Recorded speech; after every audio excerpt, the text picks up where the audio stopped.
Welcome everybody. Thank you for joining us. Today I'm having another Magic Talk with Toad. Say hello, Toad. Hello. We also have a special guest. Say hello, introduce yourself. Hi everyone, I'm Doot. I'm one of the moderators of the Value Vintage community on Discord, and I've been starting to dip my toe into creating content on the official Value Vintage YouTube channel. You will often see me at conventions, frequently doing, okay at side events and main events. This is my main format, and I've been playing for about 3 years, and over that time period, I have collected a lot of knowledge and thinking about brewing in this format, and I'm excited to come here and share it today because I'm about to yap for like 2 hours, and it's going to be great. Hey, that's perfect. So that actually leans into what today's episode is about, because today's episode is special, along with having a special guest.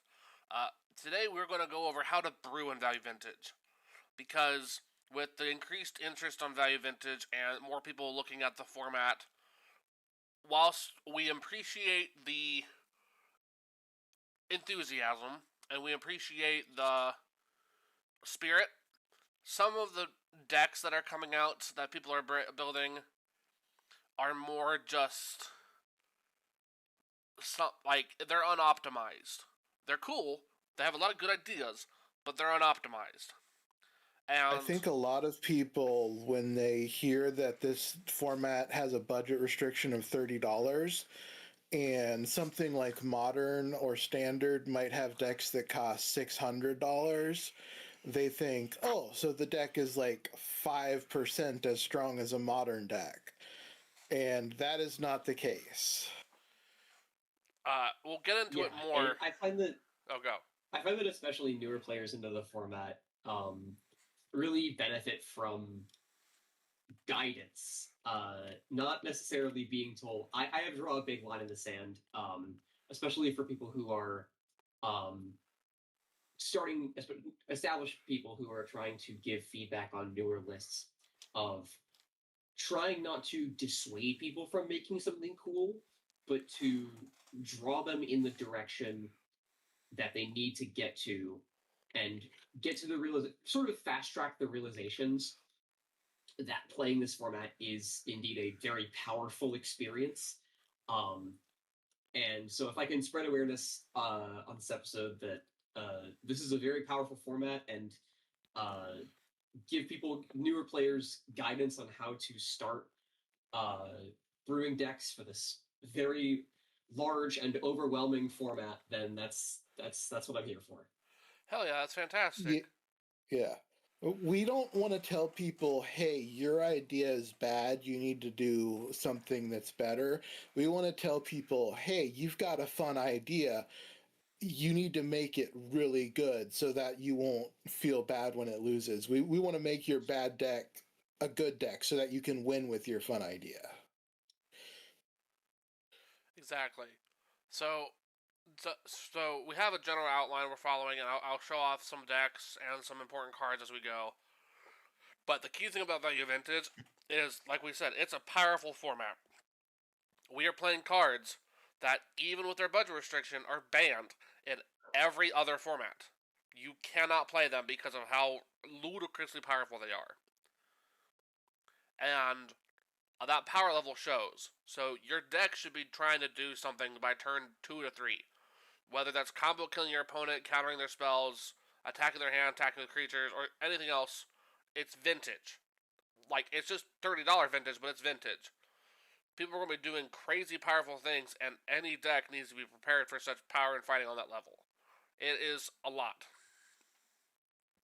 No other format has access to Nadu, and that's like fine. The fact that Nadu is not only in our format, but also like just fine and good, and not like the best thing, should give people an idea of like, oh, this is a strong format.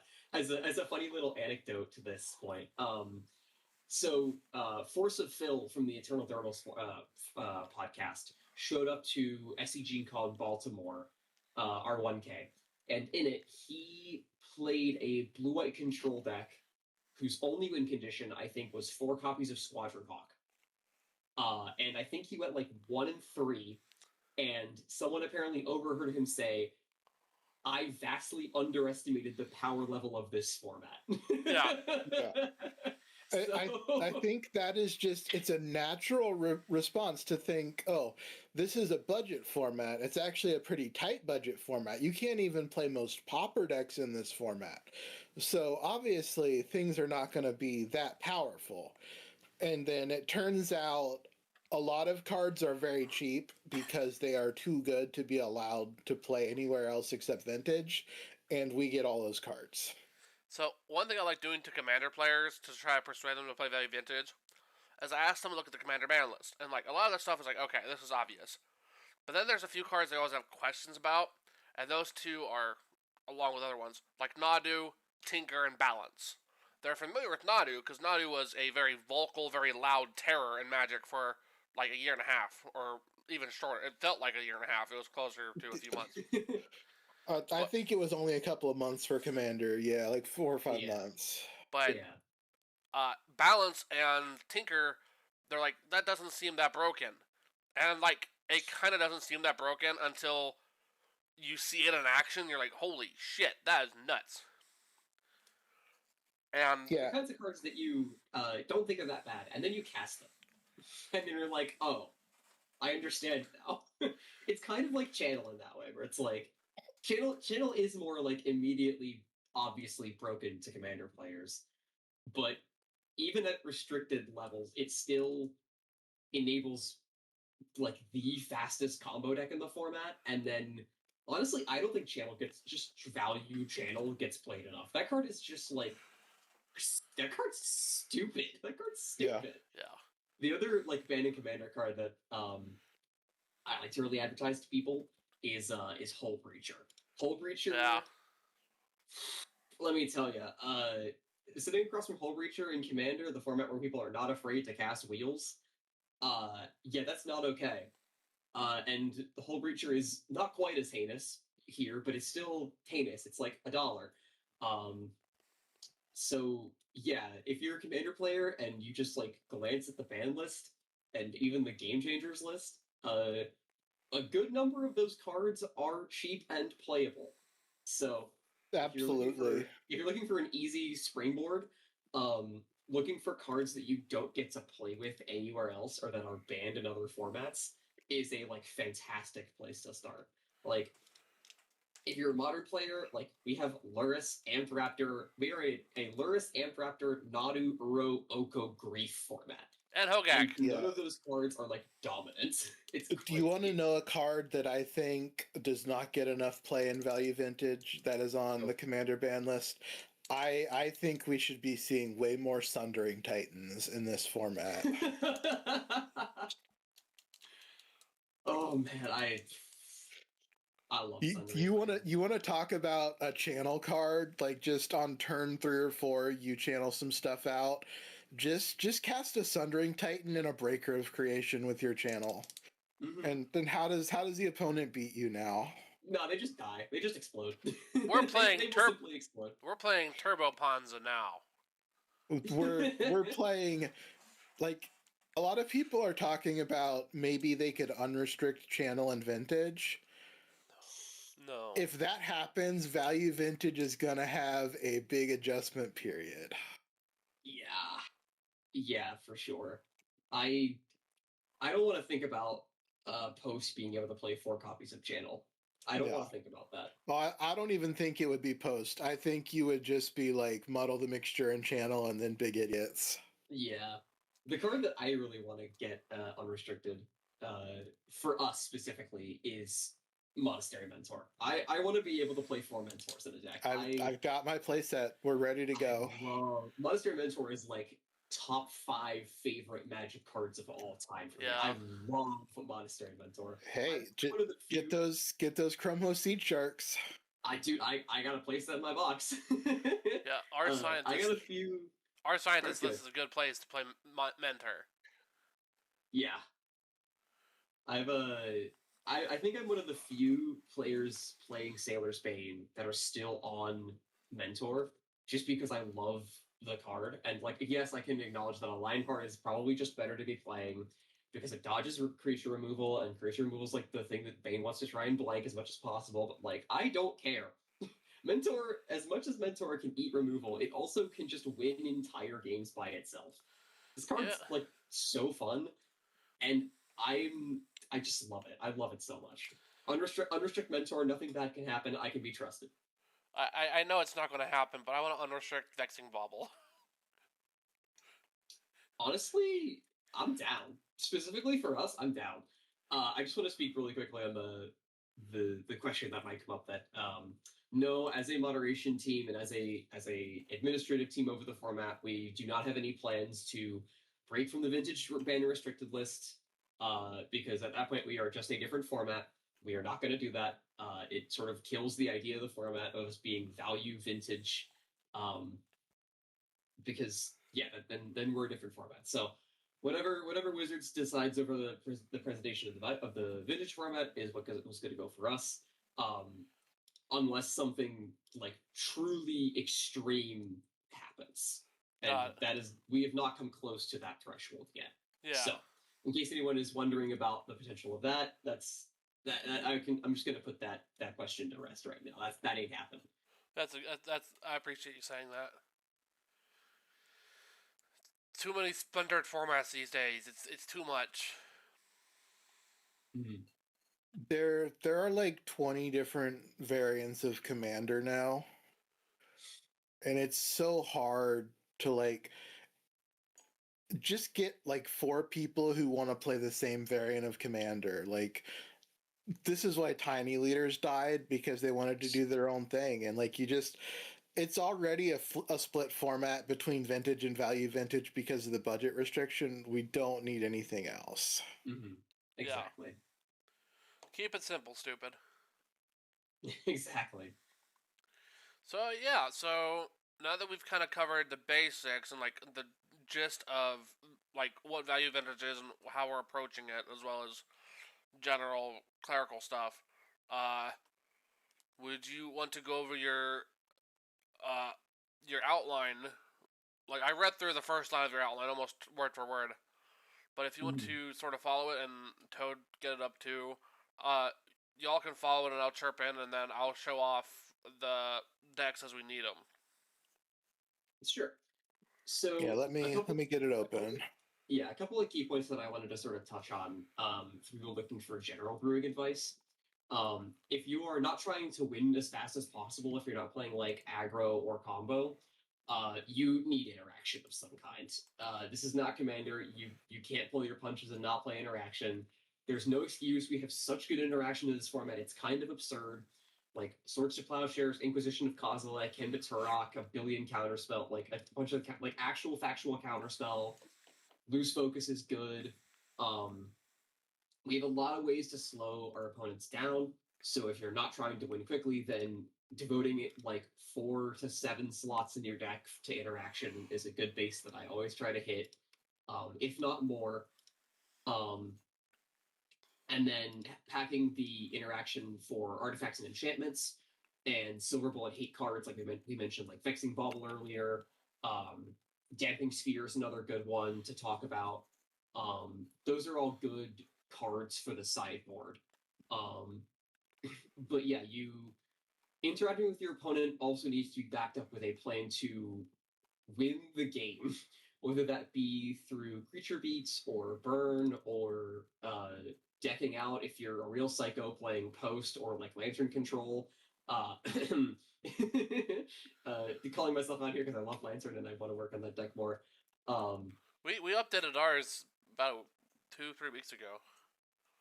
Dude, I want to work on lantern. I have opinions on that deck, but I'm gonna can them, because if I start talking about lantern, we won't stop for like 20 minutes. That's fair. One thing I do want to go into depth a little bit on. So when you are playing, this is a turn 3 format. So the non-interactive combo decks and some of the aggro decks are aiming to kill you on turn 3. When you play interaction, what you are doing is moving that window by some amount of time. So maybe you play something like Swords to Plowshares on your opponent's creature, and you move the window by 1 turn. Or you play a balance and kill all their creatures, and maybe that gains you 2 or 2.5 turns. What you need to do with your interaction is move the window from turn 3 to whatever turn your deck is trying to win on. And you need to have enough variety of interaction to move the window that far most games. Yeah, big agree. I like to my approach to building a package of interaction varies greatly depending on what colors I am playing, and also what kind of strategy I'm playing. So if I'm playing a black deck, or like a black deck without other, like if I'm playing black green, for example, then I know that the absolute foundations of my deck is going to be some of the black green dual lands, and then probably 4 copies of Inquisition of Kozilek, some amount of copies of Power Word Kill, because that's our best black removal spell in the format right now, as unfortunate as that is. Although there might be room for Inferno Grasp, but that's a different conversation. There might be room for Abrupt Decay too. Abrupt Decay also is getting there. Abrupt Decay has issues, but it is a fine card. I like Abrupt Decay. But yeah, like that is like the floor of a black green deck that is not trying to is not trying to combo out super quickly. Even if I'm playing an aggressive deck, like I'm still probably going to be playing like 4 Inquisition, 4 Power Word Kill, because even as an aggro deck, if you're playing like a black aggro deck, you're going to want hand attack. You're not going to always be faster than some of the fastest combo decks in the room, and you need to be able to slow them down. And even in the like mid-range matchups or against control decks, like being able to snag a removal spell or a threat that's going to completely stonewall your game plan is really important. The removal that you choose to use also can often be very different depending on what your win condition is. Like the best white removal spell in the format, no questions asked, is Swords to Plowshares. But I actually have a deck that is a Boros deck winning with makeshift munitions. And if I'm giving my opponent 9 life over the course of a game with like 2 or 3 Swords to Plowshares, that's 9 whole permanents I have to sack to kill the opponent. So that deck is actually on path to exile. Mm-hmm. Yeah, there's some tech choices with the interactive cards you can play. But we also have a really good suite of interactive cards that are also good for the sideboard. Like Duress is a prime example for me of just a card that is just an incredible sideboard staple. Soulguide Lantern is another great one. Graveyard decks, honestly, I've been getting lower and lower on graveyard decks as time has passed. Dredge is fine. It's not like combo Dredge right now. Oops All Spells isn't in the format because Dark Ritual is priced out. Ravenous Trap isn't like we've got as great as another excellent anti-graveyard combo deck card. But in building a sideboard, depending on what kind of deck you're playing, I'm kind of excluding combo for this analysis because combo has a completely different set of sideboard building parameters. But if you're playing like an aggro mid-range or control deck, having a sideboard that is prepared for as wide sweeping range of cards as possible and strategies as possible is generally a good thing to have. You can play something like Energy Flux in your blue sideboard, but if you're not going to match against Affinity or Restore Balance or something that relies on using a lot of artifacts, that's a card that's going to be dead in your sideboard. So there's definitely varying tiers of a sideboard card being good enough to put in those 15 slots. Like Damping Sphere is such a popular sideboard card because not only does it score points for being really good against Storm and combo as this like must answer permanent, but also because like Cloud Post is our meta, and Cloud Post needs to answer a Damping Sphere. So I think most events that I go to, somebody is on Cloud Post. Mm-hmm. Yeah, Post is a sensationally good deck. For all you Tron hopers, Post is our version of Tron in this format. There, I honestly can't think of a way that Post isn't better than Trot in our format, because Trench Post is a tutorable win condition off of your expedition maps and land searchers. Yeah. Glimmer Post lets you survive against aggressive decks longer, or just like anything longer. I think the best Mana. the best way to explain Cloud Post to a Tron player is, imagine your Urza's towers tapped for 5, your power plants gained you 5 life, and your Urza's mines killed the opponent. Yeah, that's a great way to explain it. So I will chirp in a little bit when it comes to sideboarding. For those who like studying Magic metas, this is a very like weird meta format because there's no top tier decks, because every value vintage meta is wildly different. There's a few cards that are big, and you like if you watch value vintage most recent video, which I will link. 1 minute, I'll put it in the corner now. But the meta there is pretty aggro heavy. Has a lot of Team of Rhinos list, or at least the Team of Rhinos has got top 3. But in our local meta, we just now saw Team of Rhinos. Yeah, we've been running events for months, and this is the first time somebody actually showed up with Rhinos. Mm-hmm. Yeah, the fact that the metagame changes from event to major event to major event because of what people want to bring is so cool. There's no solved metagame in this format, and that makes building a sideboard really tricky, and also building a deck that people think could stand up to the metagame really hard, because there will be matchups that you kind of just have to accept that you lose. You just randomly lose to something you weren't prepared for, or you weren't prepared for enough. And if you're going to be playing in events in this format, it might be a hard pill to swallow, but there are some matchups that you might just not be able to win, and that's okay. Absolutely. Take the matches where you can get. Yeah, one thing about the diversity of this format, I have been playing Magic since Invasion Block. This is the only format I've ever played where you could ask 3 people who are extremely good players of the format with good format knowledge to make a top 5 list of decks in the format and have no overlap between the 3 lists. Mm-hmm. Yeah, exactly. So I have a little list of what you can prep for in your sideboard. But a lot of this depends on what you think your deck is already good against. Like, if we want to scroll over back to the Scientist, having a deck that's prepared for as much as possible is good, especially if you're a control deck. So looking at your sideboard, it takes into account what your main deck is already good against. So you know that your main deck is good against. Reload it, because I just fixed a small error with the deck list, so the sideboard might be a little bit different than what you're looking at. Sure.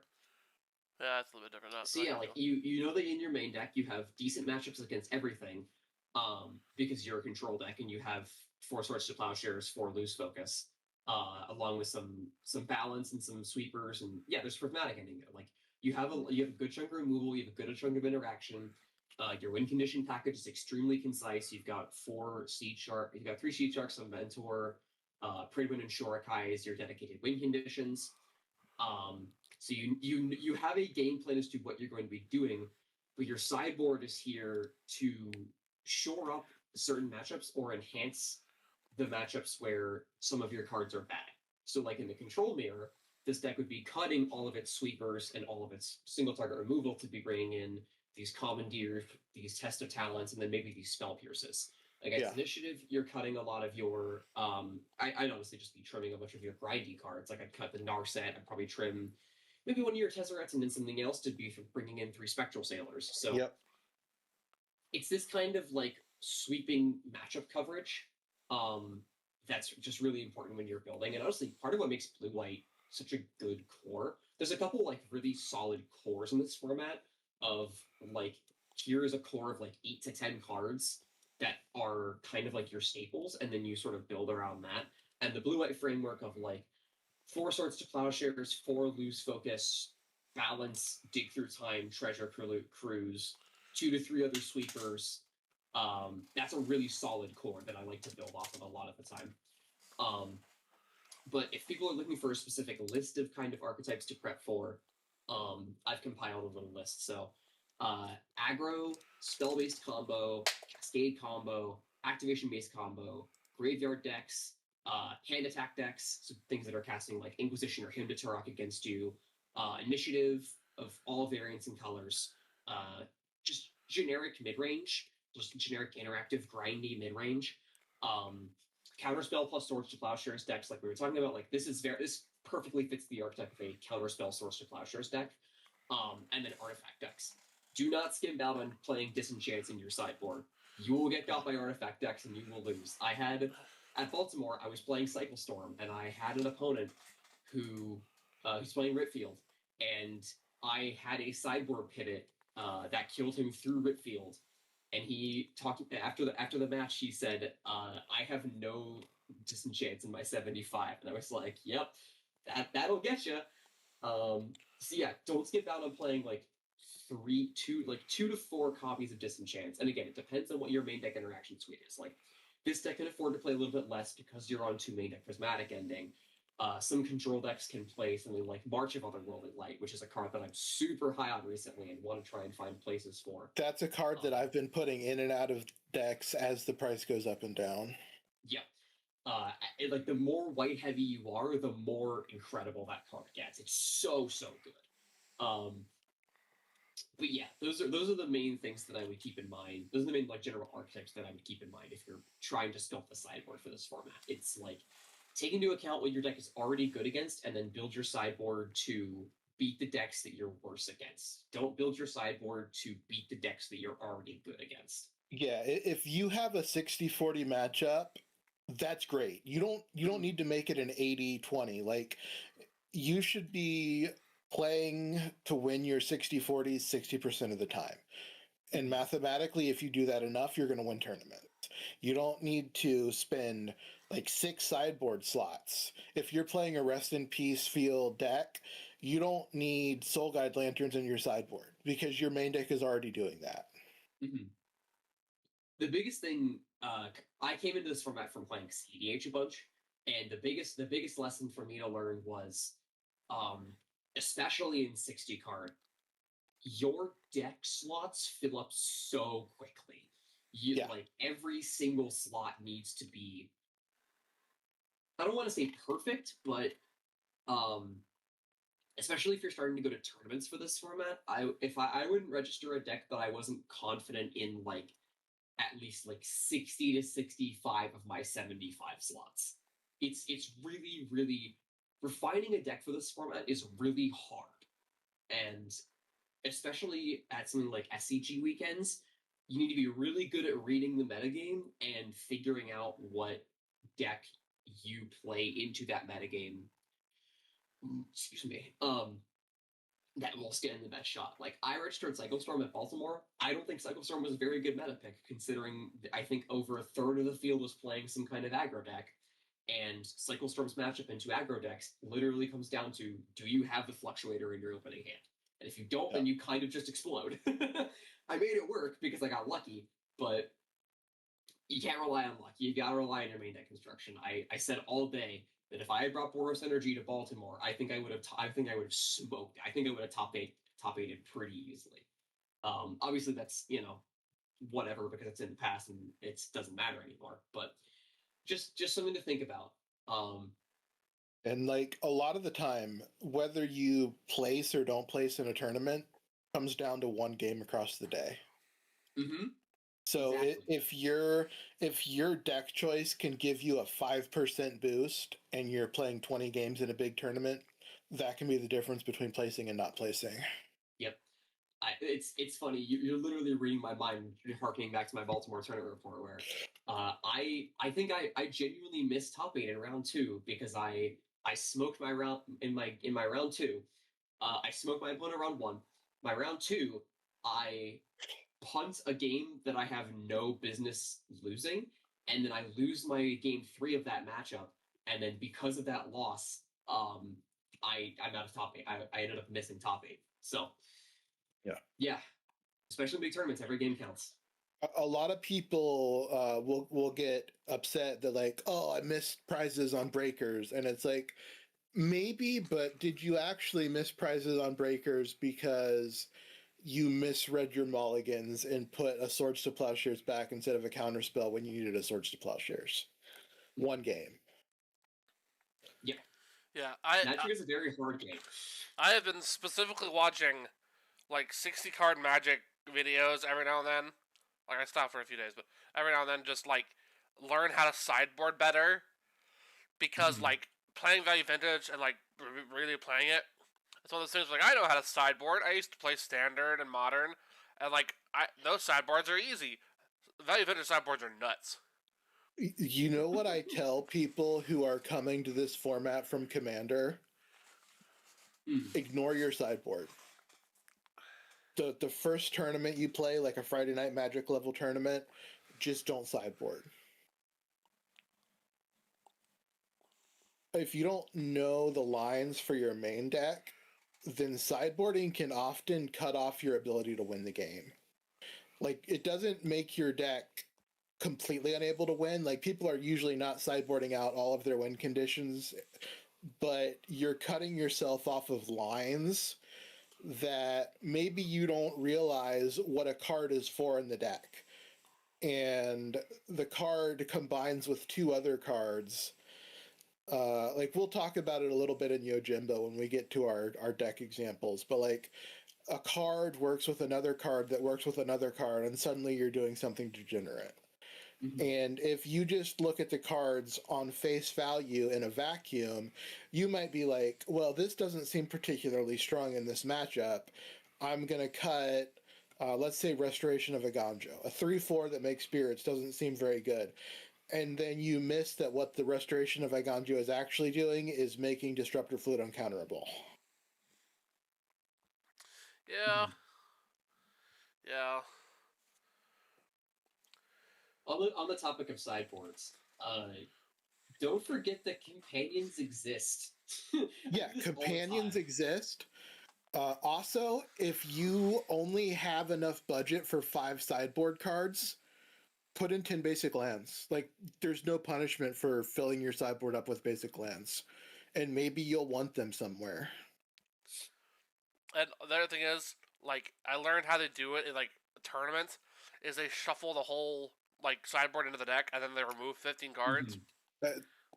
I would not do that unless I was like several rounds in playing for placing in a big event. It just takes so much time. So if you do that, like, don't put in 10 basics. But like, otherwise, put in 10 basics. Yeah, I mean, you could just put in 10 basics that aren't even the colors of your deck and just be like, go through and cut those. But like, that's kind of a try hard pro grinder wannabe thing. It does have applications if you're in like top 8 and you don't want your opponent to know what's up. But like, if you're in round 2 of an FNM, don't be doing that kind of stuff. Come on, be for real. Don't waste everyone's time. Yeah, like this is a format where rounds do go to time pretty reasonably often. So if you are adding 45-50 seconds to every time you sideboard over the course of a game, that might cost you a game. You might just lose a round because you're doing this silly little sideboard trick. Like, you think that you're fine, and like, oh, I'm playing a deck that wins fast. I had a round go to time yesterday, Yojimbo against Cloudpost. And like, Cloudpost is not a deck that usually goes to time. Yeah. Though other times, again, going back to how crazy the meta is, when we played last Thursday, we got 4 rounds done in like 3 hours. Yeah. This is a format where you can finish a round in 30 minutes, or you can have half of the pods go into turns. Yeah. Like, when I run Codfish League, like, last night was an anomaly. We actually went a full 3 hours that I genuinely was, and that almost never happens when we go almost 3 hours. But yeah, don't underestimate it. If we wanna move on to starting to brew this, so we're talking Yes. about a lot of like higher level concepts here, especially with like sideboarding and cores. But if you're looking for places to start, there's a lot of really good ways you can do so. The number one way for me is you take a deck you like from another format and try to port it over. If we want to scroll over to the Boros Energy list that we've got prepped. Yeah, no problem. Me got briefly distracted. This one. Here you go. I do want to shout out before we get into this. If you are coming from Commander and your response is like, but I don't know any formats where I like the deck, we will get to you guys. We promise. We love having you in the format. We're going to have a little bit like a cutout just for you guys somewhere in the video. I promise. Mm-hmm. We'll get to you. One more over. It's the Gather My Way list. Oh, we got it. Sorry. Yeah. So this is my personal paper list of Boros Energy. A deck that basically is ported almost pretty much completely from Modern. GG's all right. If you want to scroll down a little bit so we can get the whole thing on screen. So this is a deck that was first played in a Moto event by some of the local Discord players, and that I took and ran with and got a semifinals place. I got a finals place. I got second place at SCG Indy. God, back in May. God, I hate how time works. But yeah, this is kind of like a combination of modern Boros Energy with Pauper Boros Synthesizer. So you'll notice the experimental synthesizers and the Arkham's Astrolabes and the Unstable Amulets. Just a bunch of really good cards to return to your hand with Nurturing Pixie. This deck can sort of pivot between playing a hyper aggressive game plan by curving out really nicely with like a Guide of Souls into either an Amphraptor or a Brotherhood Scribe, and then playing an artifact and then destroying it with Lethal Demolition to make some goblins and then swinging in. Or you can play extremely grindy by returning your Arkham's Astrolabes or synthesizers or amulets or even Amphraptors with your Nurturing Pixie. I like to describe this deck as a deck full of 2-for-1s because everything either replaces itself or gives additional value. Going back to some of the earlier principles we talked about, this is a deck that can kill you on turn 4 or turn 3 with an extremely good high roll. Some kind of curve of like Guide of Souls on 1, Brotherhood Scribe on 2, Astrolabe into Demolition into some other energy source on turn 3 can really put the pressure on. But also this deck can grind really, really well into mid-range and control decks. So I love this deck. I play it pretty often, and it's got a good matchup into almost anything playing fairly because 4 Static Prison and 3 Galvanic Discharge, the key interactive pieces, keep those kinds of decks off your back for long enough if you're playing the mid-range game plan, or take out key pieces if you're on the aggro game plan. Should you match into another grindy deck, Lurisk is a huge boon for this deck. Card that's banned in almost every other format. Literally got banned in Vintage for a bit because it was too good. It turns out a card that causes Wizards to change how an entire mechanic works because it broke Vintage for a bit. Pretty good card. Yeah. This deck has the main deck, Artifact and Enchantment Destruction and Static Prison, like I was talking about. I'm not playing any. I think I'm playing 1 copy of one of those cards in my sideboard just because I play the main deck. This deck has a lot of tools main against a lot of the more fair archetypes.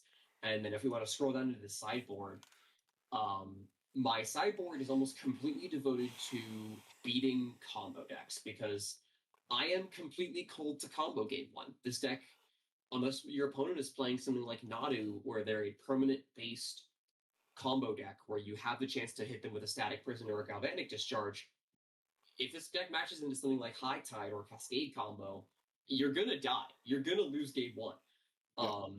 But also, you have a lot of dead cards in your game 1 in those matchups, like Static Prison and Galvanic Discharge, which is where Damping Spheres and Flamescroll Celebrants and Deafening Silences come in. The more relevant mode of Flamescroll Celebrant is the backside.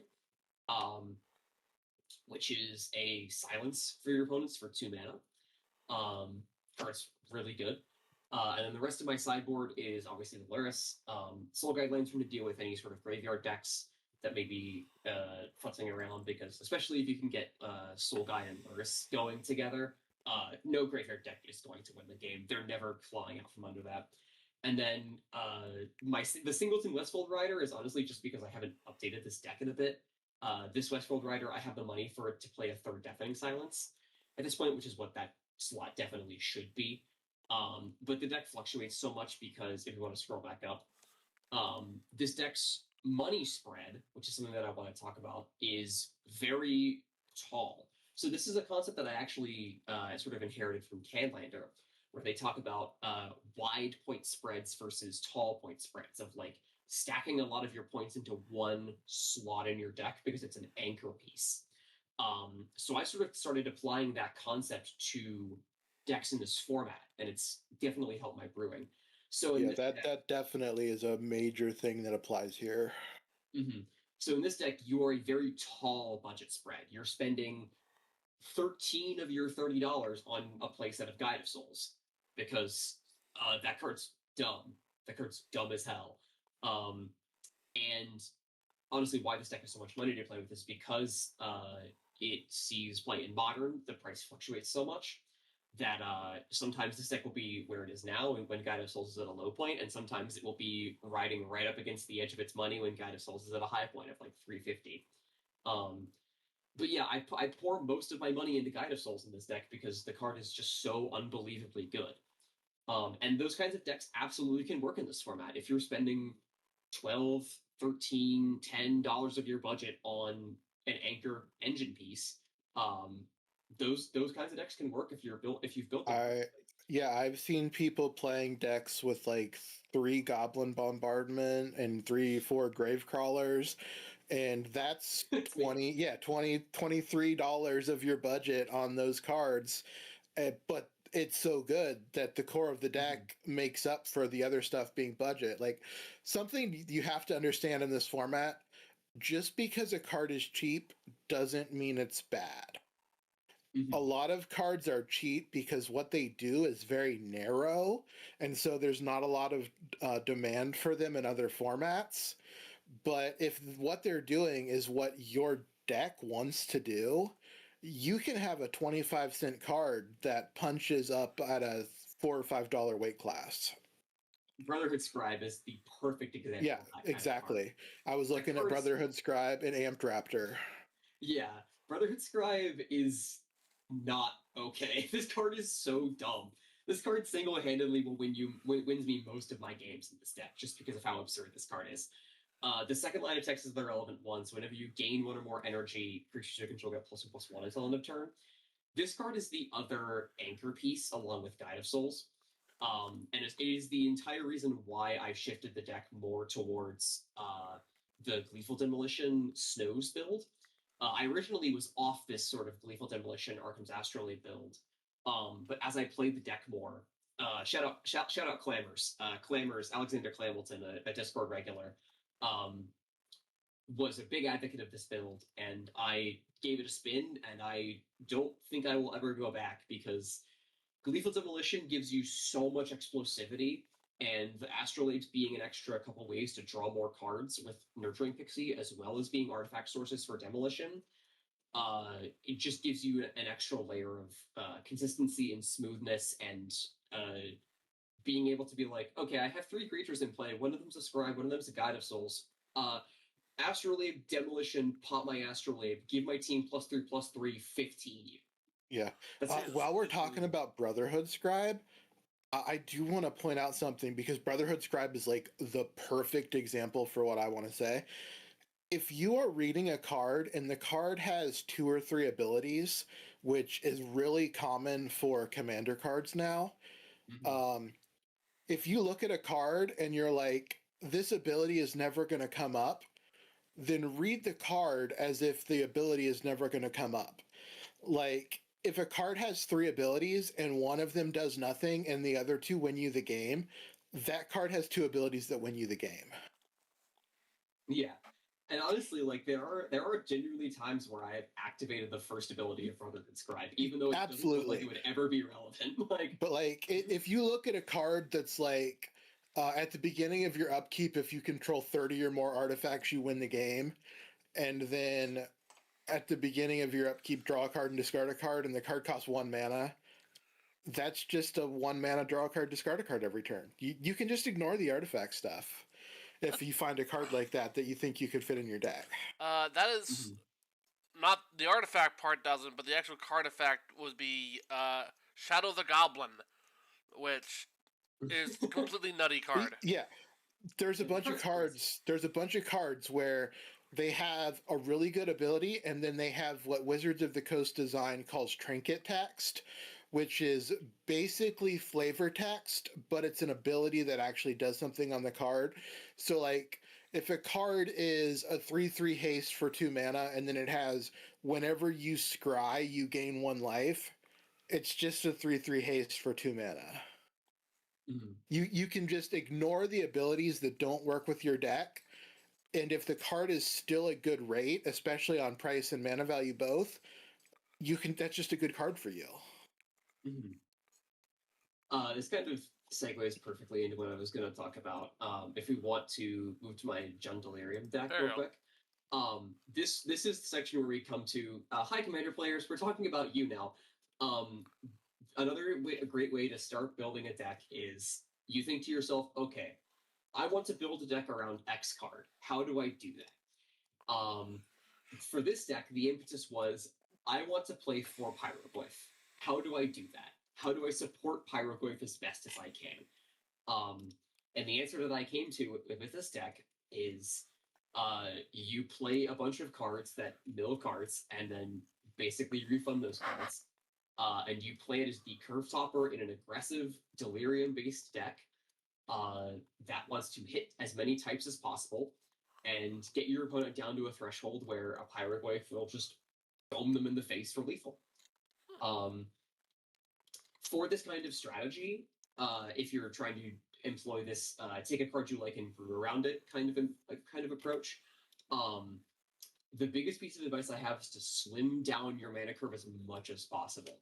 If you're building around like a 4 or 5 drop card, you need to be able to support that card either with, like this deck does. Like this deck is built to pressure beforehand so that the Pyroglyph can come down, and then also take some of the counterplay away with Inquisition of Kozilek or draw removal. 4 drops and 5 drops are much more of a demand in this format. Like they need to do a lot more. So if you want to go back to the Scientist, actually, because I want to talk about like Tezzeret's a great example in the Scientist deck of it is a 4 drop that does a lot as an engine piece build around card. But the shell that you surround it with is much different than you would in Commander. In Commander, it's like, okay, this card is a card that I'm trying to cast on turn 3 because I have a bunch of mana rocks. This deck is, I'm going to delay my opponent because I need the time to be able to cast this Tezzeret and then not die on my opponent's next turn. I need to be able to untap with this Tezzeret. You want to generally cast Tezzeret on like turn 6 plus with interaction up or after you've cast Balance. So in this format, 4+ mana cards generally need to win the game by themselves. And when I say by themselves, I don't mean this permanent comes down and then nothing else you do matters. What I mean is this permanent comes down, and then if your opponent doesn't answer it, it makes the rest of your deck so good that they can't stop you anymore. And Pyroglyph is an example of that. Like, if your opponent doesn't remove the Pyroglyph, then eventually you might get a second Pyroglyph, and then it's just over. Yeah. Urside Monstrosity is another great example of that. We went over that in one of our past deck lists. I forget which one, though. Raging Gal was our Urside Monstrosity deck. Yeah. Urside Monstrosity, yeah, this card is a real all-timer. I like to call Urside Monstrosity our format's Tarmogoyf, because it is just a big guy that will just punch your opponent in the face really, really hard and they need to deal with it, or else they will just get run over. Yeah. Minskin Boo is another great example of a card that will take over a game by itself at 3. Yep, exactly. I actually, when we get to the Yojimbo deck, I have changed the main deck a little bit because even with the 4 Disruptor Flute, still struggling with Minskin Bill. Mm-hmm. Yeah. It turns out Minskin Boo, not an okay card. No. Yeah, Minskin Boo for $1.30 or whatever it is right now.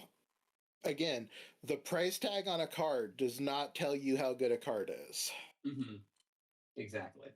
I have cast many torrential Gear Hulk at about like 30 or 40 cents, and I have killed people with that card a lot. Yeah, same. Absolute like, same. What's our same monstrosity at now? Like 30 cents or something? That card I'm looking and it says you have 4 for 68 cents. So they're like, yeah, that card, it is 17 cents for this card, and this card will just kill your opponent. This card's so good. Yeah, especially if you're using a mana dork and like you just present a turn 2 Ursine monstrosity and then just cast like an Inquisition or burn spell and suddenly you're hitting them for 6 a turn, trample indestructible. Mm-hmm. Yeah. Checking weird commander cards that nobody plays in other formats or commander doesn't really play is another. Yeah, we've got one of those coming up that we can really get into depth about how sometimes commander cards are the best thing you can be doing here. Minskin Boo, again, always back to Minskin Boo. That card has the ability on it. Minskin Boo can be your commander. Don't care. It is a 60 card format card for sure. I've never seen someone run it in Commander, but I see it all the time in Eternal 60 card formats. Minskin Boo is like the best blue card ever printed since Tarmogoyf. yeah. Like Pyroglyph and Ursine Monstrosity, again, both commander cards. These are both cards printed in commander sets. Those cards are dumb. Yeah, the point has been beaten in the head by now. Broadside Bombardiers is another recent example that has started seeing more play as its price has slowly crept down, which is an insane statement to say that Broadside Bombardiers is getting close to being routinely playable in our format, because that card's... I just bought one and it was like 80 cents. That's so dumb. Yeah. That's so dumb. I remember selling mine and it was like $15. That's another thing. Right before, but mentioning going from $15 to 80 cents, a big fear that a lot of people have getting into this format is, what if my deck gets too expensive and I can't play it anymore?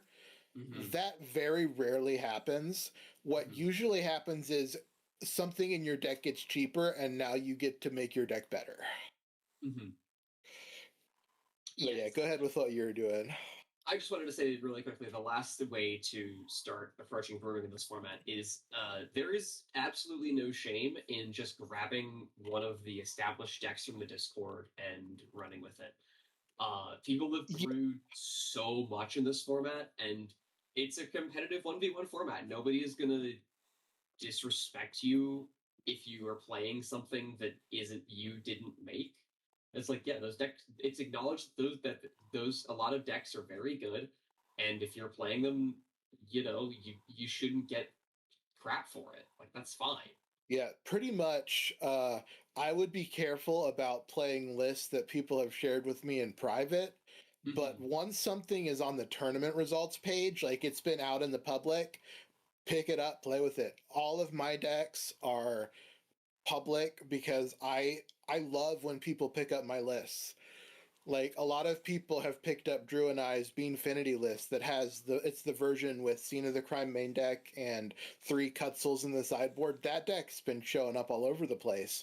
And I'm thrilled that people are doing the Cutzel tech for Beanfinity.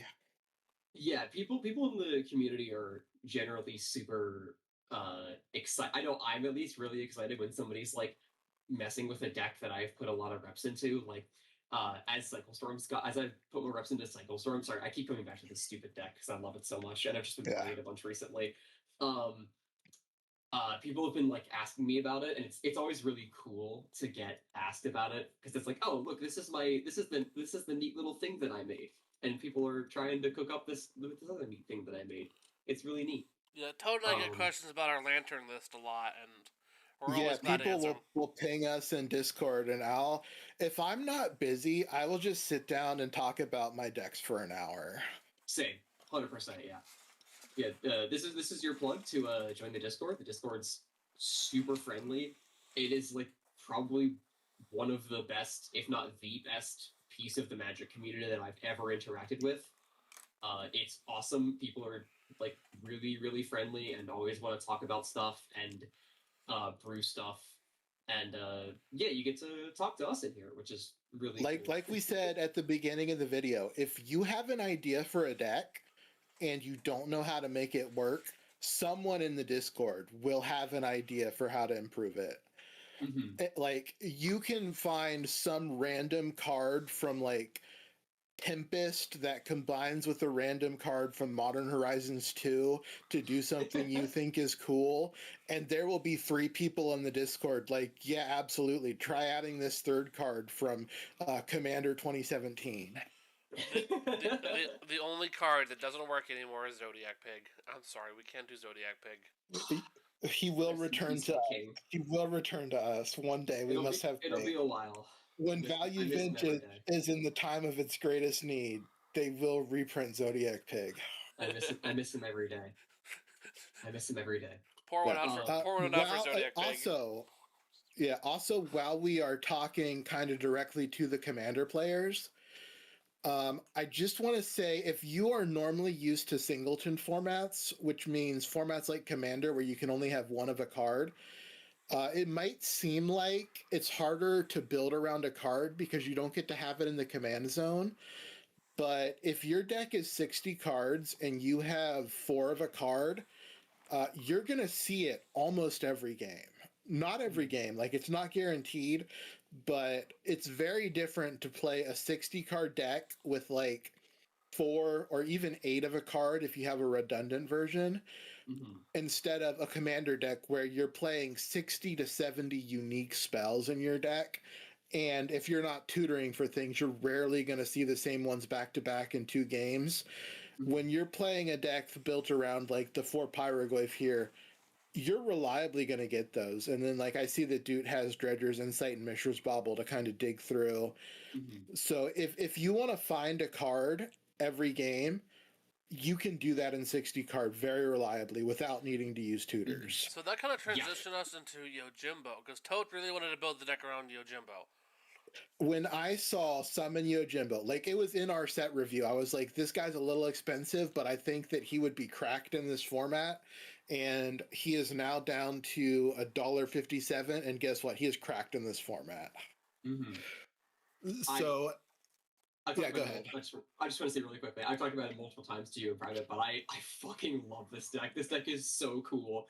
This is a classic deck that like can only exist in our format because of the mix of constraints and just weird card pool, like absurdly big card pool. Yeah, you get it a lot with specifically commander cards where they're not good enough for legacy and vintage.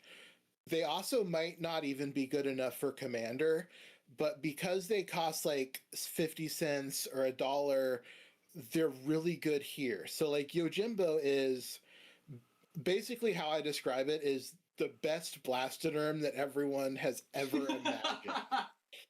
Like, in a 5/5, it gets to live for 3, or come in and then live for 3 more turns to attack.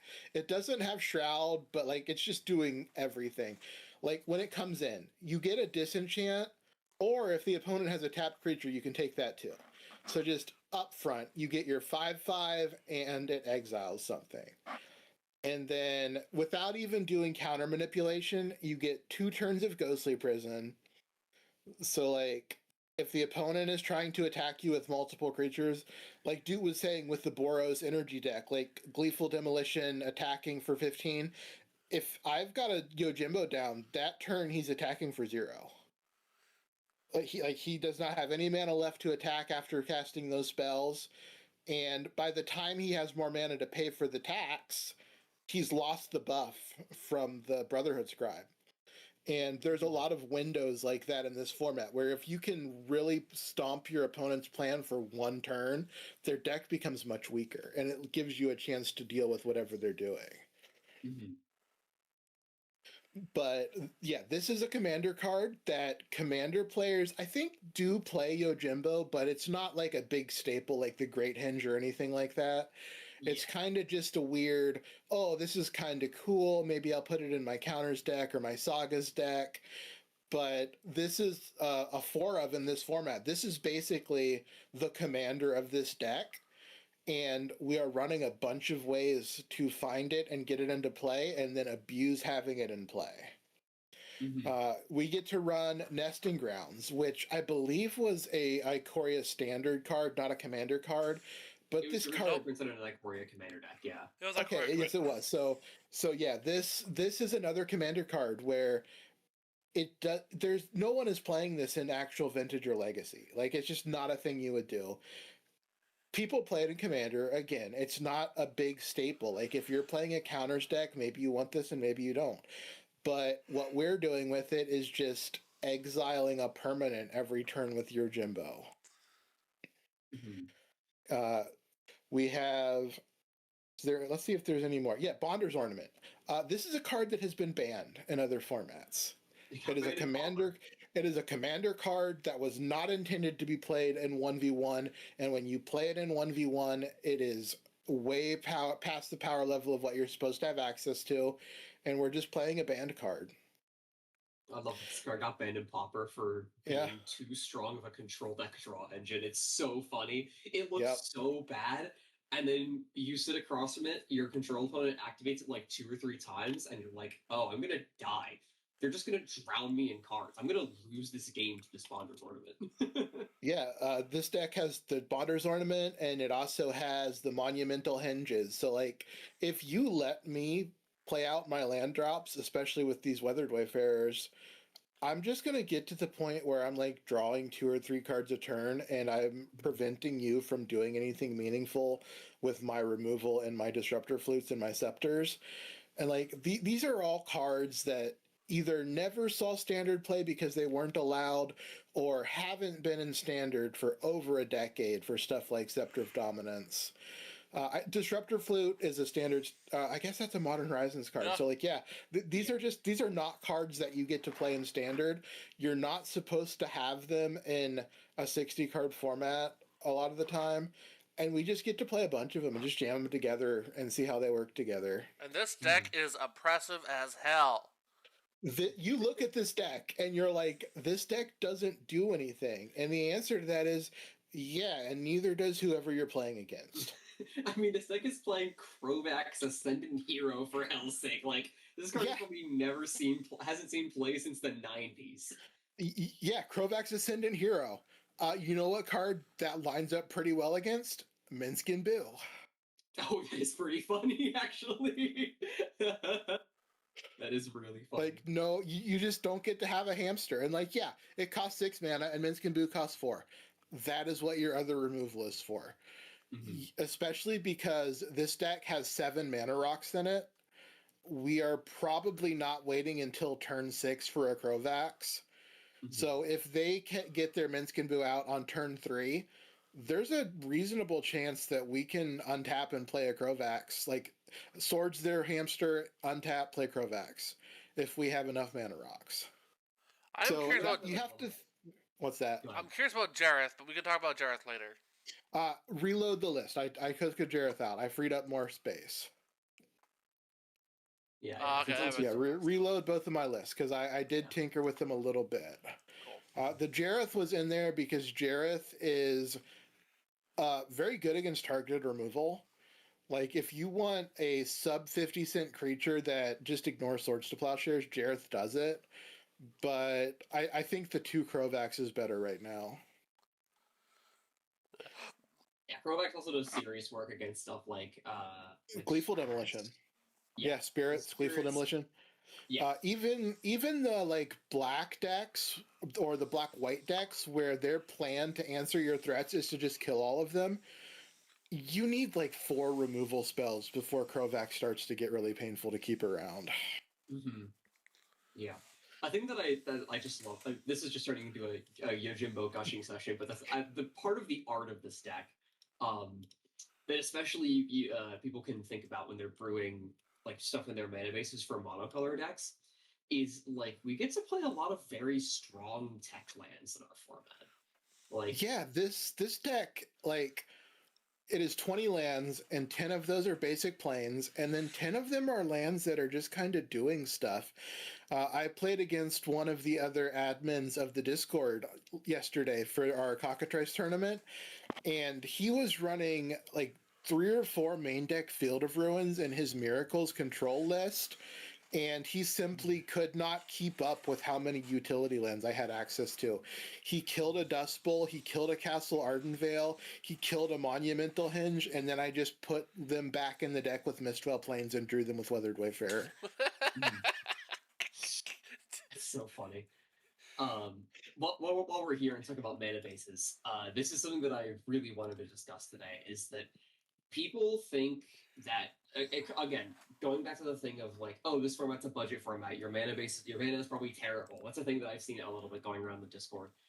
Our mana bases are very good and getting better all the time. If you want to go back to my Jund list, this Jund list is on playsets of a lot, like almost a full playset of its relevant fast lands. At one point, I was on the full playset of Copperline Gorge and then some more Pain lands, but I was doing some tinkering with it to make the pitch a little bit better. But yeah, this deck can comfortably hit 3 colors. Yeah, my Jund list also has 12 fast lands in it and several pain lands. Yeah, the common fixing lands we have access to in our format right now are pain lands, some of the fast lands. Like I think I looked the other day, like I think we have access to like 6 of the fast lands. It's like the Boros one, it kind of goes like up and down. Like we have 3 sometimes and 7 sometimes. Yeah, a lot of the ones that are there's a couple that are like really expensive. Like the blue black one is especially like $170 or something. Yeah. But we're just like 1 or 2 more fast land reprints away from our mana bases being pretty much exclusively fasts plus pains for 2 color decks. And then if you're a 3 color deck that can splash a bunch of money into its mana base, because like this Jund deck, this Jund deck, going back to the point that I was making about tall money spreads versus wide money spreads. This is a very, very wide money spread deck. Like I'm playing a lot of $1 and $2 or like 80-cent cards to keep the sort of general card quality good across the board. Because I think I did the math, and it was something like the average cost in your deck needs to be like 57 cents. Mm-hmm. And then if you play basic lands, you can squeak out more. But if you look at these lists that we're posting today, a lot of the cards are well under 57 cents, which frees you up for those tall money spreads. Chirping in a little bit here, when it comes to lands, my Is It Energy list has like, it's really souped up on lands, and it kind of needs it. But like, I trimmed out one and put another one in, and we're still like $28, and its lands are like peak. Yeah, a lot of decks, the core of the deck, especially if they're built around like weird commander stuff, the core of the deck might be $10 to $15, which leaves you $10 for your lands and $5 for your sideboard. And it's really like kind of silly to think about. $30 is too much for some decks. Like an optimized burn list in the format, I've talked to some burn people, and it's like an optimized burn list. Like you could not make this list better without adding just absurdly expensive cards. It's like $23 or $24, and there's just nothing left to put in. Burn can genuinely start playing Price of Progress in this format. Yeah, people are on 2 now. People are on 2 Price of Progress from what I've been seeing. Like, going back to the sideboard thing, like this deck right now that we're looking at, I don't need to be on these 2 sideboard surgical extraction. These cards are like $1 each, but because I have the luxury of like the rest of my deck being cheap enough, and like honestly, it's probably better for me to be spending that money in the mana base and making sure I can hit the colors more consistently. Maybe trimming some of these basics, but I don't know, Surgical Attraction's a good card, and I felt like the mana was probably consistent enough to where I could play some Surgicals. Yeah, I had a 8 whack deck, so not 8 rack, which is black, but the 8 whack, which is Gleeful Demolition, Kuldotha Rebirth, and then Bushwhackers. That deck's core is so cheap that I put 3 red elemental blasts in the sideboard because it really struggled with Spell Pierce. And that's like $12-13 in 3 red elemental blasts. But like, if the core of your deck costs $8 and you really struggle with Spell Pierce and Counterspell and Lose Focus, why not? We have access to those cards. Still on mana base talk. There's also a bunch of other really cool ways you can build a mana base in this format. Especially depending on how slow you're going. We've mentioned Cloud Post before, but the basis for Cloud Post mana bases are like 4 of each post and then 4 Expedition map to get you like all your colors. Normally, Post is like using those 4 posts and then plus 1 other color. I think Post can maybe get greedy and play 2 color. I have a couple of blue Simic Post list, blue-green, and you have to invest in duels, but the post core is cheap enough that you can invest in duels. We don't have a MH. Can you go to the scientists real quick? Are y'all playing? Oh yeah, y'all are playing MH3 fetches, but MH3 fetches have been a huge boon to slower control decks. In this format, yeah, we're not on. Okay, we're not on MH3 fetches, but MH3 fetches are basically evolving wilds that can tap for colorless and then search for one of a 3 color identity of basics, but they also cycle for 3 pips of that color identity. So they do so much. They do so much for the fixing of control decks. A really popular mana base core for control decks. Here, I'm gonna post it in the Discord chat. That's not. Hold on. Is Brain Surge and Brainstorm plus these fetches. I just posted a list to reference in the chat. I'm going to be doing that a little bit. With this mana base section because I've got a bunch of decks linked. Also, Ash Barrens. While we're talking about fetches and Brainstorm and Brain Surge, Ash Barrens are like 10 to 15 cents, if not less now. Those are perfectly reasonable fixing in this format because you do usually have until turn 3 to win or stop a win. So if you need to take off turn 1 to like cycle an Ash Barrens or crack a Modern Horizons fetch or cast an Astrolabe to set up your mana, this format does give you that 1 turn window up front that's normally pretty safe. Yeah. A saying that I've actually really adopted recently is very rarely do people do stuff in this format on turn 1, but everybody does everything on turn 2. Turn 2 is like a turn where a lot of people start to either like really set up their wins or like Cascade Combo is the big one. Like Cascade Combo is trying to put up a turn 2 Cascade spell. Well, I will say the Cascade decks, not really like Balance or Living In so much, but definitely Rhinos and HyperGenesis. If they get a good draw, they will usually present a Cascader on turn 1, but you're not actually dead still until turn 2 or 3. So I'm going to pull up HyperGenesis and show that off for a second. Yeah. So this is an older version of HyperGen. Shout out Dirk Hetzer in the Discord. I absolutely stole his list. But if you scroll into the mana base, the Cascade Combo mana bases in this format are really interesting. They're just playing a bunch of lands that sacrifice for 2 mana, and then a bunch of lands that will fix your colors. Because all these decks want to do is mulligan for casting a Violent Outburst or a Charlotte's Agent on turn 2. So as long as you have a combination of lands that makes 1 and then your 2 colors, you're good. Interestingly, these sack lands, the Onslaught sack lands, and then the Hickory Woodlot genus of lands that sack for 2 monocolor, these lands are also really good at powering out fairer 1-drop, like 3-drops. We've seen some success from a Boros Initiative deck that was playing a full playset of, I think, the white one of these. just switch Yeah. power out a disruptive white 3-drop on turn 2. Turn 2 White Plume Adventurer or turn 2 Anointed Peacekeeper is really good. Yeah.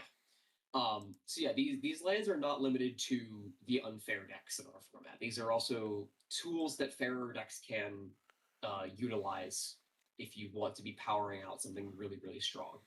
It's kind of like Ancient Tomb and Legacy, where you can definitely use it to like try and do sneak and show stuff, but you can also just cast your 4-drop Eldrazi. Yeah. Yeah, exactly.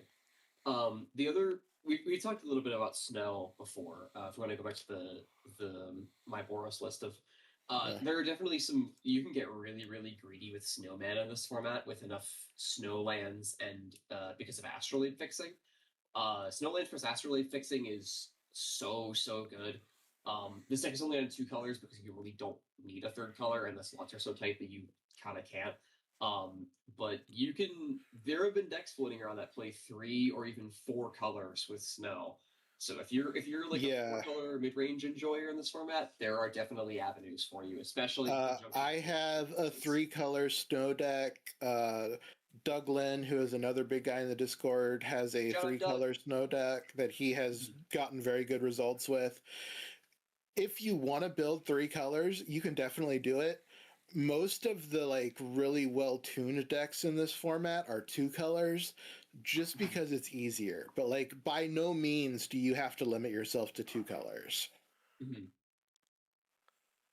Yeah, if you have one of these fixing packages, whether that's the Brain Surge fetch land package, like Bantrek is like it's a really popular package in Bantrek for those cards. Or one of these fixing packages between like Snows and another package which I really like, which is Boombust. Boombust is a kind of steals from the Jund Wildfire archetype of in Pauper, where you're playing a bunch of indestructible lands and then cleansing Wildfire to fix your mana and draw a card. But we also get access to Boombust, which is a 2-mana. It's a split card. So it's a 2-mana sorcery for 1 and a red that says destroy target land you control and target land you don't control. If any of you Ponza, if there are Ponza enjoyers watching, this archetype is your thing. It's just Boombust is often 2-mana Stone Rain format, and people in our format get pretty greedy with lands. And getting hit by a Boombust. If you hit people with 2 Boombusts, I've lost entire games because my Boombust opponent boomed me twice, and I just didn't have any other lands to follow up with. The other boom is 5 and a red for a sorcery, which is destroy all lands. So just for that extra sledgehammer at the end, if you really, really need to just blow up other lands. Yeah, just to go back to Yojimbo for a second, Dust Bowl is a real card in this format. Mm-hmm. Like a lot of people will play like 18 to 20 lands, and sometimes very few of them are basic. And if you can just Dust Bowl them twice by like turn 5 or 6, a lot of the time they just can't stop you anymore. Mm-hmm. And Boombust is doing the same thing in a different avenue. Mm-hmm. I posted my Boombust list in our Discord. Oh yeah, a little bit. Sorry. So it's the big Boros. It's the big Boros deck. Sweet. While we're talking about mana bases, also if we can look at the Scientist, one thing I want to bring up for this format, we have to play similar mana bases to something like Pioneer or Standard, where the formats where you don't get like Moxes and stuff, but we actually can hide lands in our spells. Like if you look at the Scientist, it only has 14 lands, but it also has 10 border posts and a Soul Ring. So if you're looking with this deck in your opening hand, 1 land is fine. 1 land is going to hit 4 land drops in this deck. And that is something that I don't really see a lot in other format. Mm-hmm. I think border post mana bases are also something that needs explored more. Just because they let you hit colors really well. I don't know. I like border posts. they're usually confined to. This deck is definitely a more interesting version of a border post deck. Usually, I associate border post mostly with something like Restore Balance, which is actively trying to destroy all of its opponent's lands. Oh, Yep. we run balance too. Yeah, We you do run a balance too, balance, but what we're actually doing with border post in this deck is just border posts are creatures in this deck. Like they're monastery mentor tokens, they're seed shark tokens. They get animated by Tezzeret. So having effectively 10 creature lands in our control deck that are also ramp sometimes, are also color smoothing, and also Tinker Fodder. are also Tinker Fodder, are also cards you can get with Narset or discard to Tezzeret to draw. They're doing a lot of work, and we're only investing like $2-3 in border posts, and they're just doing so much in this deck. And I agree, there are probably other border post decks waiting to be built in this format. If we want to hop over to the big Boros Yes, system, no we can really problem. quickly just take a look at what a boom bust list looks like. Yeah, this is my personal boom bust list that I've been refining for a couple months. I haven't played it as much recently, but this is kind of the general core. The main sauce is in the mana base. So I'm on 11 bridges, and 3 Spire of Industry. So this is kind of like the boom bust core that I've come to associate with these mana bases is 4 Darksteel Citadel, and then 10 to 11 bridge lands, and then 3 to 4 Spire of Industry. And then the rest of your mana can be basics. Yeah. Because you just have so many incidental artifacts that Spire of Industry is just a mana confluence in your deck. If I want to scroll back up, I'm also on 2 Talisman of Conviction because I'm a deck that wants to try and play a 3-drop or a 4-drop on turn 3. If I've tried to accelerate myself further, or I'm trying to play a 3-drop on turn 3 if I've disrupted my opponent with something like a boom bust. Because a definite downside to the boom bust lane of things is you are taking your turn 1 off. But if your turn 2 is good enough, or your turn 3 play is good enough, then it often doesn't matter a whole lot of the time. A lot of the time, Boom Bust is skipping their turn 1 to make their opponent skip their turn 3, and turn 3 is the big turn. Yeah, exactly. I'll also point out, Boom Bust is one of the cores, just like Astrolabe, that really does lend itself to being a 3-color deck if you want to. Because if you're on 10 or 12 bridges and 3 or 4 Spire of Industries, your mana is going to be pretty good. And then you fill out a couple of each basic for the wildfires, and suddenly you have good fixing and a lot of duels. And like, yeah, your deck is going to have some stuff coming into play tapped, but on the other hand, you get to play some really cracked 4-drops. Also, it has. I have to say, it has Synth Eradicator, and I love Synth Eradicator. My Is It Energy list abuses the hell out of that card, and it's great. Yeah, this deck from Doot is actually the deck where I was like, oh, so this Synth Eradicator thing is a real Magic card, huh? So this deck is kind of directly responsible for your Is It Energy deck existing. Yeah, this deck definitely has a slight energy package to it. The package is pretty light. It's just on Static Prison, Discharge, and Synth Eradicator. But you can definitely go harder into the energy package. Like for any of you listeners who are around in 2017 Standard and playing Kaladesh Standard, I genuinely have thought about the fact that Attune with Ether, like 4 Attune with Ether plus 4 Ether Hub mana bases have gotten so incredible with the release of MH3.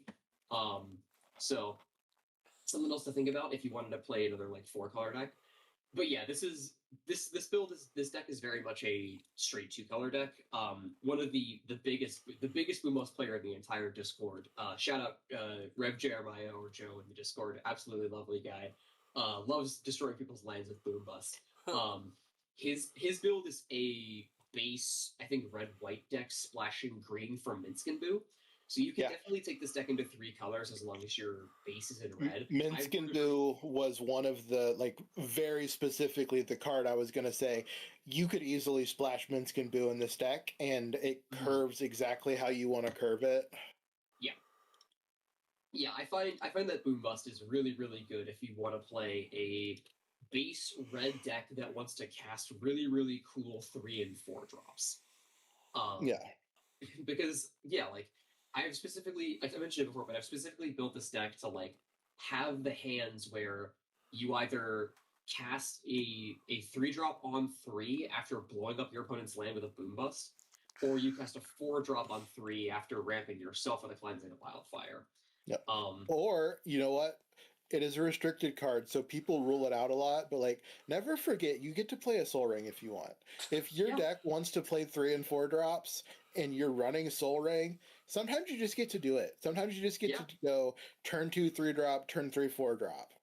I Like, have turn- definitely cast a Synth Eradicator on turn 2 before, and Turn 2 Synth Eradicator, turn 3 Minskin Boo. It puts your opponent in a very rough spot. It's Hmm. pretty good. It just, Yeah. My Is It Energy list where I get the turn 3 insta kill with a Tinker and a Soul Ring. It's great. Yeah, you can Blaster Hulk people on turn 2 or 3 and just I love Tinker. game's I love over. Tinker Soul Ring hands. Tinker Soul Ring hands are so funny. Have you seen yeah. Funny enough, Have you seen my Is It Energy list? Oh yeah, I've seen that. Yeah, it's pretty awesome. Thank you.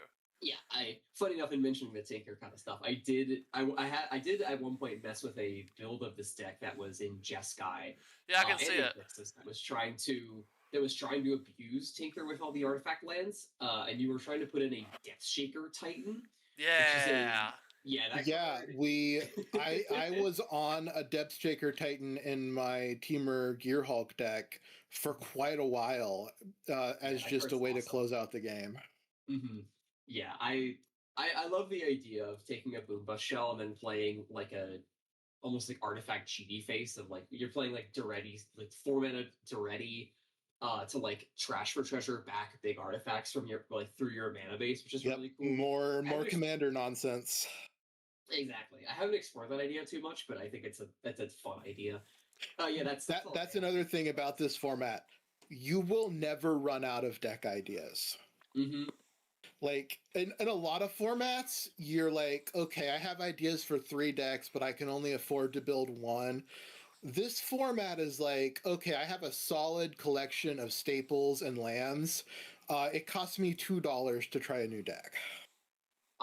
In my box field right now, I have 71 decks in my actively like messing with vintage 30B folder, and then I have 53 more in my vault, and I've doubtlessly deleted like another like probably over 60. So I have is crazy. I have 11 decks that are built in paper and 79 decks that I have together online. Mm-hmm. Yeah, I got 8 in my battle box right now. And I could double that. Like, if I wanted to just sit down over a weekend and just actually brew lists for every idea that I have, I could take it to 200 digital lists. No problem. Yeah. It's... Brewing decks in this format is stupidly easy and super fun. And again, to reiterate about the Discord, if you have an idea for a deck and you're not sure where to go with it, go join the Discord, post it in one of the channels that we have for brewing, and somebody will show up and help. And it will usually be someone who either specializes in the exact card you're working on, or someone who at the very least specializes in the archetype that you're working on. So like if you want to build a mid-range deck with the combo finish on turn 5 or 6, we've got 10 people who will help you with that and who have been playing those decks for years. Mm-hmm. I think one that comes to mind for me is Oath of Druids. Whenever I see someone building Oath in this format, I'm instinctively just like, yes, my child, come to me. Yep. I've brewed so much Oath in this format. I want to put Iona into play so badly. Please. I remember we had a matchup where you were playing Oath and I was playing something else. And you played an Oath and I just played like some random creature and you were like, you're gonna let me Oath? And I was like, yeah, I don't care about Iona and I don't care about Imperial Archangel. And I think I just killed Imperial Archangel like 4 times that game before you died. Yeah, that matchup was hilarious. You're playing the Teamer Game Objects deck, and that's that's the deck that had Death Shaker Titan in it for a while, and it was just like, I don't think I lose to Iona, and I don't care about Archangel, so yeah, just go nuts. That was such a funny game. And I forgot about that game. Holy crap, that was so fun. But yeah, is there anything else you want to say before we wrap up? Because I think, like, looking at your principal script, I think we've gone through mostly everything. The one thing that I have that kind of want to talk about is the price to power scale, but that's kind of secondary. It's just something if it's a heuristic for newer players to think about if they want to start using it. It's not a necessity, but we can go over it pretty quickly. Okay. So let's take a look at let's go to Jund. I think Jund's got a good price spread. It's got a nice wide price spread that I can. If we got Jund and Boros pulled up, that'll be more than sufficient. There's Boros, there's Jund. Yeah. So with Jund, Jund is, as sort of mentioned when I mentioned, it's a wide price spread versus Boros being a very tall price spread. So something that I kind of came to realize recently is that brewing, if you're trying to assess whether a card is worth its price, it's very vibes based and on a very case to case basis. I do a lot of it based on vibes, but you can always ask for help in the Discord. But if you're a newer player looking for like a soft heuristic to follow, then a general rule that a general set of rules that I think is good is I have a couple of thresholds that I generally follow for cards in this format, and based on like what they cost and how free of an inclusion they are. So at the lowest tier we have 50 cents and below. Most of Jund is actually in this tier, like Grimflayer, Wirethog, Rickerfolk, Ursine Monstrosity, Faithless Looting, Inquisition. A lot of common format staples are down here. If you're a card that you're trying to play in your deck costs 50 cents or below, that card's free. Like that card, you are fine. This is where you want the average card in your deck to be. Even if it's even better if it's below the like 20 cents a copy barrier, because that's when you get into the ranges where your playset costs less than $1. Like again, going back to Ursine Monstrosity, Grimflayer, Wildfire Rickerfolk, Faithless Looting. This range is like the perfect range for cards in your deck. If a card costs like 51 cents to $1, this range is also pretty easy to play unless you have a lot of cards in this price range. Like Jund is a really good example of this, where it's like I have a bunch of cards like Dragon's Rage Channelers, 80 cents. Hieroglyph is 55 cents. Bolt is annoyingly expensive right now. Mishra's Bauble's about $1. All the fast lands, most of my fast lands are about $1. Although Black Lotus is really the outlier here. This range can get a little tight if you have a lot of cards in this price range, but it generally is pretty fine. This is, however, the range where I do get to be more hesitant about a sideboard card without a bunch of spare money. If you want to hop over to Boros real quick, the Deafening Silences that I have in the sideboard, this card is like an absolute necessity for beating combo. So despite the annoying 75-cent price tag that very much can sometimes give me like 90 cents, this card, you need at least 3 of it in this particular deck because your combo matchup is so bad game 1. Cards that like to hang out in this general price range are like Counterspell, Swords to Plowshares, Soul Ring's another one that hangs out in this range. Once Upon a Time, Minskin Boo, Malevolent Rumble. These are kinds of cards hang out there. Soul Ring eventually sometimes dips below $1. Yes, Soul Ring, Counterspell, and Swords to Plowshares are usually like $1.10, but then sometimes we get them for 90 cents for whatever reason. Yeah, when the new commander decks come out, they usually like fall to the like 90-cent range and then creep right back up. Yeah. Into the next range, which is the $1.01 to the $1.50 range, where you're spending $4 for a playset of a card. That card it's a lot. But like if we go back to Yojimbo, like this is the range of card where like if the card that's $1.50 in your deck is worth it, or your build around, like it can you can face take like 1 or 2 of these, not like, or like even especially not Yojimbo, but like Disruptor Flute, where a card is maybe not incredibly powerful, but it's just so versatile that it frees you up from having to spend a bunch of money and a bunch of slots to answer everything. Yeah, a deck can usually tank like 2 or 3 of these like $4 to $6 a playset cards, but any more than that can get really, really tight. Yeah, so like in Yojimbo, it's 4 Yojimbo, 4 flute, Sarge to Plowshares is the cards. Yeah. This range is generally where stuff like Counterspell, Swords, Sol Ring, Minsc and Boo, Uro, Grief hang out. Once you get into the like $1.50 to $2.50 range, these are the like really, really like you're taking a big cut to your budget as soon as you start playing them. If we want to hop over to my big Boros list real quick.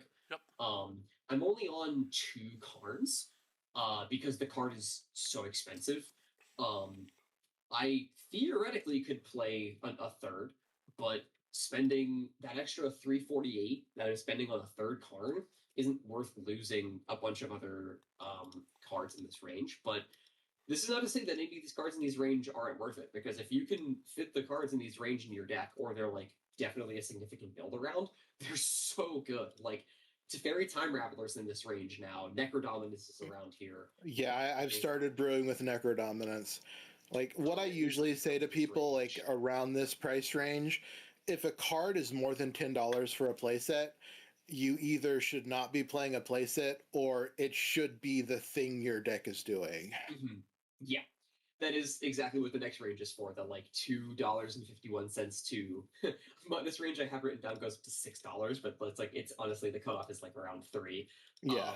There's 2 kinds of cards in the range of like $2.50 and up, where they're either the centerpieces of your deck. If we go to my Boros list, the Boros Energy deck, this is where you get your like Guide of Souls, Oath of Druids, Standstill, Skull Clamp kind of cards of like, these cards are so insane and so worth it in my deck that I'm running my playset because they make my deck like 10 times better when I draw them.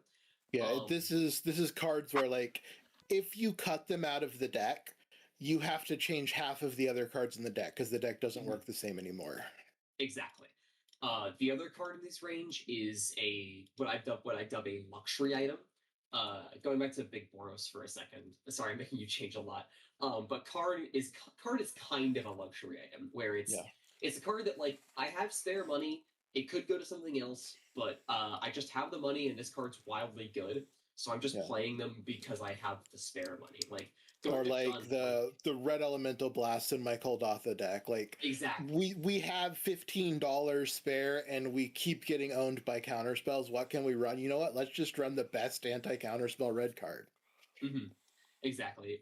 Cards that hang on the like luxury item range I think of are Gifts Ungiven, Oko, and Fury. Those are the like big ones. We haven't seen as much Fury around, but after the Commander unbanned, Gifts Ungiven unfortunately jumped into like the $3 like $2.90 price range.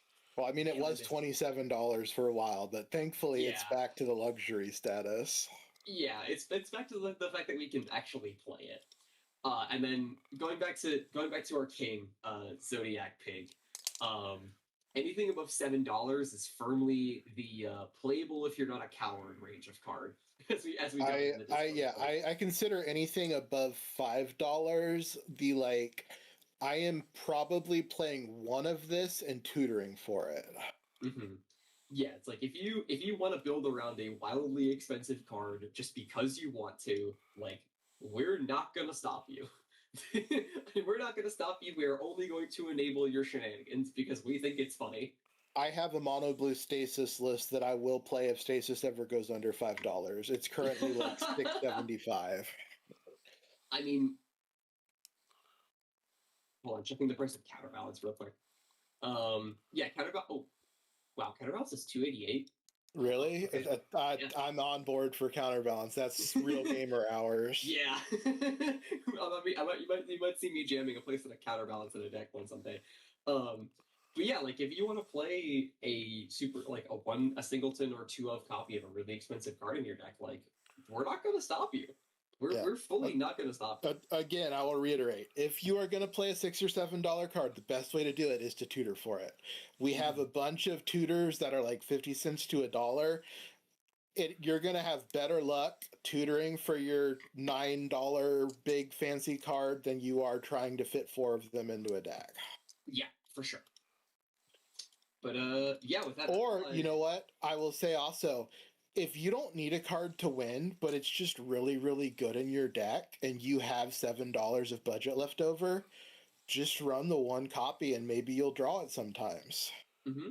Yeah, like the non-snow Boros Energy decks actually have a ton of money spare, to the point where Everett, one of the other mods, who has a copy of Boros Energy, just has a copy of Corey Steelcutter in his Boros deck just Yeah. because he has the money. Like, yeah, you could do that. And a lot of the time, the correct play in that situation is to find out ways to optimize the deck better. But if you honestly have put testing into a list and it costs $22 and you don't know what you would want to cut to fit stuff, like you have one or two bad cards, just play those really, really high end for this format luxury $7 cards. Mm-hmm. Yeah. But absolutely. But yeah, that's all I got. That's some pretty good wisdom. Anything you want to wrap up before you wrap up the episode? I think we'll try to shoot for, like, we're at about an hour 40. I think if we do a wrap up, we can hit 145. Yeah. I'll just say, if you are coming to this format from only playing casual, we love you guys. We're happy to have you. Make sure your deck has a plan to win. Mm-hmm. Just as a baseline. If you remember nothing else from this video, build your deck to win the game. Mm-hmm. My only shout out is join the Discord if you haven't, and also if you're buying cards, we have a TCG Player affiliate link, and then also we have a Mana Pool affiliate link that we will. We will use the Mana Pool link. I am a big fan of Mana Pool. I have done Mana Pool a couple times. It is so much better than TCG Player, and it is much cheaper than Card Kingdom.